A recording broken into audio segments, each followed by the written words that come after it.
Laura Jackson here from Discovering Dyscalculia. This is a little bit longer video. I wanted to share with you part of our experience of trying to figure out what high school would look like for our child who has dyscalculia. I began looking into different options the spring of her 8th grade year, trying to figure out how are we going to do high school. Suddenly, everything matters for graduation. Also, we were in a setting for the 3 years prior where I was teaching her math at home using books and materials we were finding out of the UK specifically for dyscalculia. And we were having such great success with her gaining that sense of number and quantity. And then she would have math class at home and then take the rest of her classes at the local middle school. The setup had worked great, but going into high school, my daughter wanted to have that, what she called the high school experience. She wanted to be at the high school all day. And so I was looking into what are our options. These options are different for everyone depending on what state you're in. I'm in Washington State, and so there's a lot of flexibility on combining different school options.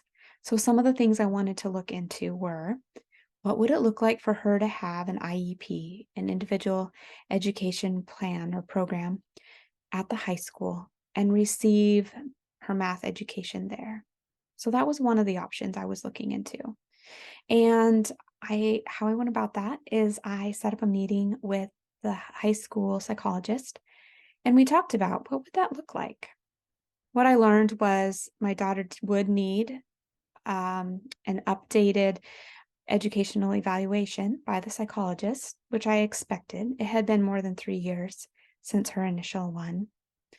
So that is one thing that she would need to have done before we started.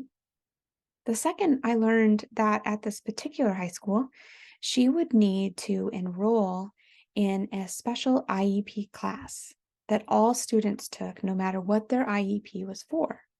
So this was sort of a catch-all class that was required for every semester that you had an IEP. I felt really resistant to this idea.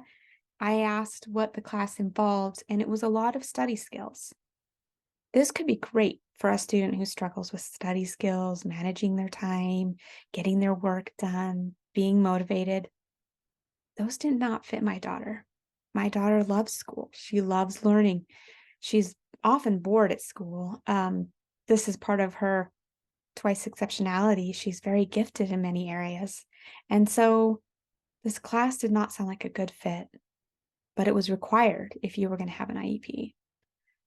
So after that, I set up a couple of additional meetings, and one was with the teacher who's the special education teacher who taught this special IEP class to find out more.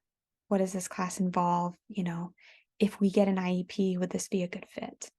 If my daughter took this IEP class, she would not have room for the electives that she wanted to take. She would not have room to take drawing and design. She would not have time to take painting. She would not have time to take a psychology class or theater, any of the other things that she was very interested in taking for high school. That was a bummer because one of the priorities for us is a strengths-based approach to her education as a twice exceptional student. So both supporting the difficult classes like math, but also supporting the parts of her that were exceptional, that worked really well on the other side, that she thrived in. So that was the first difficulty. The second difficulty was that I went and toured the class. It was in session. There were a few kids in there, and I met with the teacher while these students were taking a test.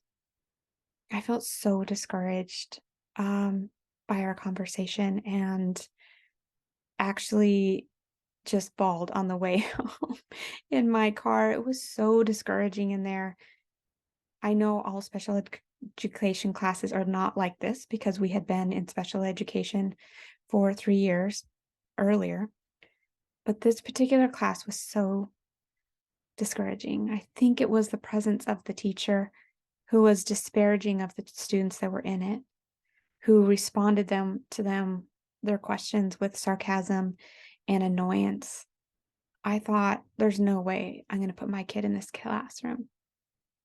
Furthermore, the teacher had no understanding of dyscalculia. I remember asking her, "So, how many students have you had that have come through with a math learning disability?" Knowing that from the numbers at the high school and how big it was, each year would probably have around 75 students with dyscalculia. Her response to me was, "One. We've had one student." And she said to me, "We were not required to use any special curriculum for them." Just in case, I guess I was wondering, or if that was going to be my next question. Um, Not a question I was going to ask. So I left feeling very discouraged and also feeling very sad for all the students who had IEPs and were stuck in that class with that teacher, receiving that kind of treatment, and also being denied the ability to take classes that they might really excel in. That really discouraged us from having an IEP.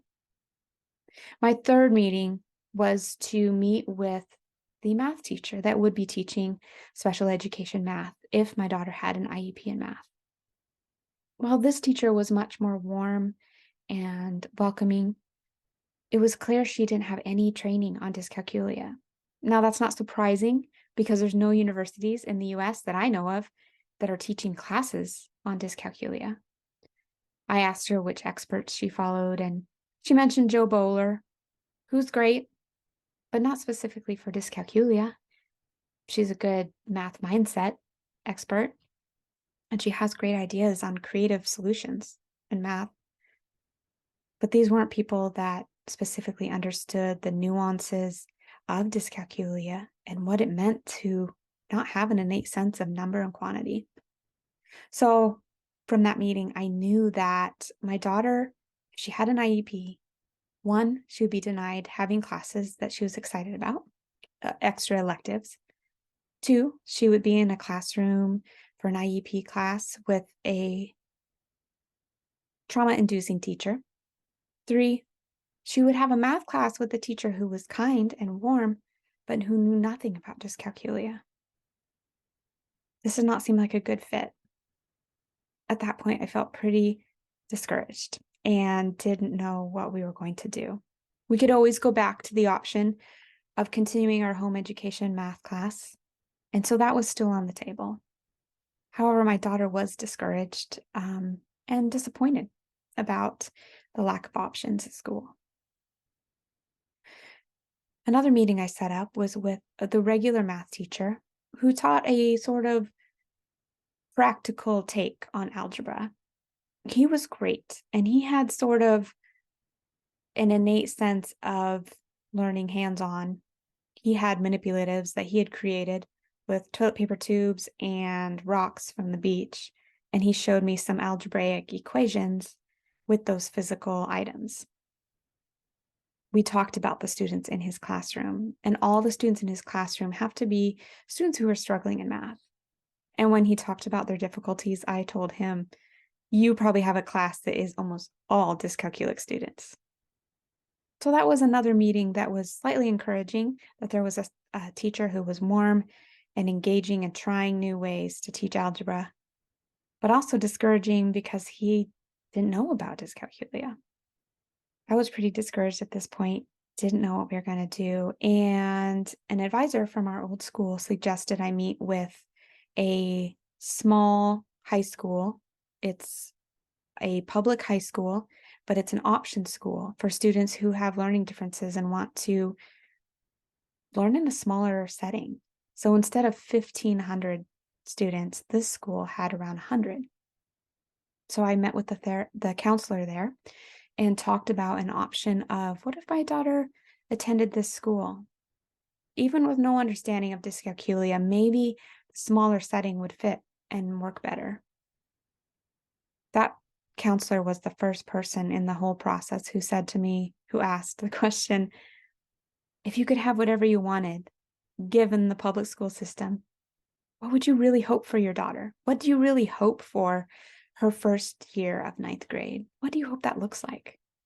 I thought, wow, this is the first person who I feel like is really focused on my student and what does this student need to thrive in school. So that was encouraging. We ended up applying and enrolling at this school, changing from the main high school. My daughter still does not have an IEP because of that lack of options, which later I found out at the smaller high school, there's a more flexibility. So in the future, we may have an IEP. But currently, the teaching team, while they're more open and understanding of dyscalculia, they also still don't have any tools or education on it. So she's making it through Algebra 1. She actually has an A. But what she is doing is taking all the information that she learned in middle school from our home learning with the dyscalculia experts and applying that to her class in algebra. She has a 504, which is the accommodation. So we have a list of accommodations that she receives, not only in math class, which is where she especially needs those helps, but also in her other classes, because her dyscalculia impacts her social studies histories class and her understanding of dates and periods of time and numbers. It impacts her science class and her ability to measure and quantify things and record. So these accommodations help her be successful in her other classes as well. I hope this helps you a little bit. This is just our journey on trying to figure out high school, and it is ongoing because we are still in the middle of ninth grade and figuring it out as we go along. I hope you found this helpful. If you'd like more information, you want to read more about a family like ours experience supporting a student with dyscalculia, go to my website, discoveringdyscalculia.com.